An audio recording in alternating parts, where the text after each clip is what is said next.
ഇപ്പോൾ P C Chacko telephone ലൈനിലുണ്ട്. Shri P C Chacko, താങ്കൾ എങ്ങനെയാണ് യെച്ചൂരിയെ ഓർമ്മിക്കുന്നത്? ന്യൂഡൽഹിയിലെ രാഷ്ട്രീയ വൃത്തങ്ങളിൽ ഏറ്റവും നല്ല ഒരു സുഹൃത്തായിട്ടാണ് യെച്ചൂരി എല്ലാവരും കണ്ടിരുന്നത്. കമ്മ്യൂണിസ്റ്റ് മാർക്സിസ്റ്റ് പാർട്ടിയുടെ നേതാവ് എന്നുള്ള നിലയിൽ മാത്രമല്ല, അദ്ദേഹത്തിന്റെ പാർട്ടിയുടെ പ്രാധാന്യത്തെക്കാളൊക്കെ എത്രയോ വലിയ പ്രാധാന്യമാണ് അദ്ദേഹം പ്രതിനിധീകരിച്ചിരുന്നത് എന്ന് ഞാൻ ഓർക്കുന്നു. ഇടതുപക്ഷ പ്രസ്ഥാനങ്ങളുടെ ഐക്യം, അതുപോലെ തന്നെ BJP വിരുദ്ധ സഖ്യത്തിന്റെ ഐക്യ ശ്രമങ്ങൾ, ഇവരെല്ലാം ഏറ്റവും വലിയൊരു പങ്ക് വഹിച്ചിരുന്ന ആളാണ് ശ്രീ യെച്ചൂരി എന്ന് ഞാൻ ഓർക്കുന്നു. വ്യക്തിപരമായി എനിക്ക് ഏറെ പരിചയമുണ്ടായിരുന്ന ഒരു നേതാവാണ് അദ്ദേഹം.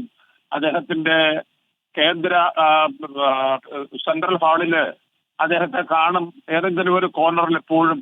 അപ്പൊ അദ്ദേഹവുമായി സംസാരിക്കാൻ കിട്ടുന്ന അവസരങ്ങളൊക്കെ വല്ലാത്ത ഒരു അടുപ്പം, ഒരു സുഹൃത്തിനോട് സംസാരിക്കുന്ന ഒരു അടുപ്പം, ഹൃദ്യമായ ഒരു അടുപ്പം ഉണ്ടായിരുന്നു.